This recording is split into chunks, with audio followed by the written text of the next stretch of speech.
Saudara-saudara, sebagai orang yang lahir baru, sebagai orang percaya, kita dipanggil untuk melakukan pekerjaan atau perbuatan baik.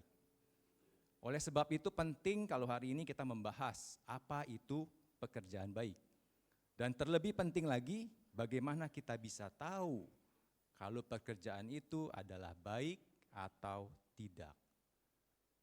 Sama halnya seperti apapun juga, kalau kita bicara soal baik atau tidak baik, kita harus bicara soal acuan atau standar kebaikan apa yang akan kita pakai.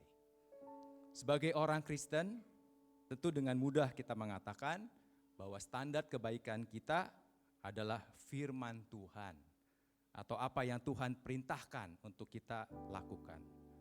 Tapi kita harus berhati-hati karena melakukan perintah Tuhan atau melakukan apa yang tertulis di dalam firman Tuhan tanpa berlandasan iman yang sejati atau motivasi yang benar bukan merupakan pekerjaan yang baik. Sebagai contoh, ada 2 orang pemuda datang ke gereja. Mereka duduk bersebelahan dan ketika kantong atau piring persembahan dibagikan, pemuda yang pertama memberikan Rp10.000 karena dia malu terlihat oleh jemaat lain kalau dia tidak memberikan persembahan. Dengan kata lain, dia ingin terlihat baik atau paling tidak dia dalam keadaan baik-baik saja. Sementara orang yang satunya lagi, pemuda yang satunya lagi memberikan persembahan karena iman percayanya bahwa Tuhan Yesus sudah terlebih dahulu memberikan hidupnya untuk dia yang berdosa. Sehingga oleh karenanya ketika dia memberikan persembahan itu sebagai wujud dari ketaatannya pada perintah Tuhan. Nilainya sama-sama 10.000 bagi Tuhan. Tapi perbuatan orang yang pertama adalah suatu penghinaan yang jauh dari perbuatan baik. Karena dia memberikan persembahan tanpa berlandasan iman. Pertanyaan selanjutnya, apakah kemudian segala perbuatan yang dilakukan dengan iman pasti perbuatan yang baik? Belum tentu juga. Saya berikan satu contoh. Seorang wanita yang masih muda bersumpah untuk hidup selibat seumur hidupnya karena dia ingin menjadi biarawati. Perbuatan ini dinilai sangat terpuji oleh banyak orang. Apalagi orang-orang yang mengenal dia berkeyakinan bahwa dia melakukannya dengan ketulusan hati. Apa yang dilakukan oleh wanita muda ini dinilai sangat luar biasa. Karena sejak muda dia sudah bertekad memberikan hidupnya bagi Tuhan. Tapi apakah ini perbuatan yang baik? Firman Tuhan mencatat bahwa menikah adalah sebuah opsi atau kebebasan yang diberikan Tuhan bagi setiap orang. Sehingga Paulus dalam suratnya yang pertama kepada Timotius pasal yang keempat ayat 1-3 mengatakan, doktrin yang mengharuskan kehidupan selibat adalah doktrin yang sesat. Ketika kita menyadari hal ini, kita menjadi mengerti bahwa tindakan bersumpah seumur hidup untuk selibat yang dilakukan oleh wanita muda itu, meskipun dilakukan dengan iman, sebenarnya adalah perbuatan yang kurang tepat. Saudara-saudara, kita sudah membahas kalau perbuatan yang sesuai dengan perintah Tuhan, tapi tanpa berlandasan iman adalah perbuatan yang tidak baik.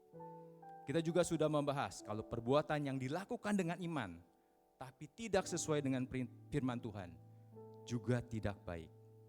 Sekarang bagaimana dengan perbuatan yang dilakukan dengan iman dan sudah sesuai dengan firman Tuhan? Apakah otomatis atau serta-merta menjadi pekerjaan yang baik? Jawabannya belum tentu juga. Filipi 1 ayat 12-18 menceritakan bagaimana waktu itu banyak orang-orang percaya di kota Filipi yang begitu giatnya memberitakan kabar baik, memberitakan tentang Kristus dengan sangat bersemangat. Tapi motivasi mereka adalah karena mereka dengki, mereka iri, kepada Paulus dan mereka ingin mengurangi pengaruh Paulus di kota Filipi. Atas pekerjaan orang-orang ini, banyak yang menjadi percaya kepada Yesus sebagai juru selamat mereka. Sampai-sampai Paulus sendiri bersukacita oleh karenanya. Tapi apakah pekerjaan yang dilakukan oleh orang-orang ini adalah pekerjaan yang baik? Almost, hampir. Tapi karena motivasi yang salah, maka pekerjaan mereka tidak sepenuhnya memuliakan Tuhan. Saudara-saudara, untuk memastikan apakah suatu pekerjaan itu baik di mata Tuhan, kita harus memperhatikan ketiga hal ini. Yang pertama, apakah kita melakukannya berdasarkan iman yang sejati? Artinya, apakah perbuatan kita itu adalah respon kita terhadap Injil atau apa yang Tuhan sudah terlebih dahulu lakukan buat kita? Itu yang pertama. Yang kedua, apakah pekerjaan itu sesuai dengan perintah dan firman Tuhan? Kita harus sangat berhati-hati dengan baik versinya kita sendiri atau versi manusia. Ingat, manusia pertama jatuh dalam dosa karena mereka mencoba menentukan apa yang baik versinya sendiri. Ketiga, apakah kita memuliakan Tuhan? 1 Korintus 10 ayat yang ke-31 mengatakan, lakukan segala sesuatu untuk memuliakan Tuhan. Artinya jangan karena pekerjaan kita atau perbuatan kita menjadi batu sandungan bagi orang lain untuk mengenal Kristus. Kiranya Roh Kudus yang berdiam di dalam diri kita, membimbing kita, mengingatkan kita, dan memberikan kita kepekaan untuk apa yang baik di mata Tuhan. Saudara-saudara, sebagai orang percaya, lawan dari pekerjaan baik bukan pekerjaan buruk, tapi pekerjaan baik juga yang dilakukan berdasarkan opini sendiri atau tradisi manusia.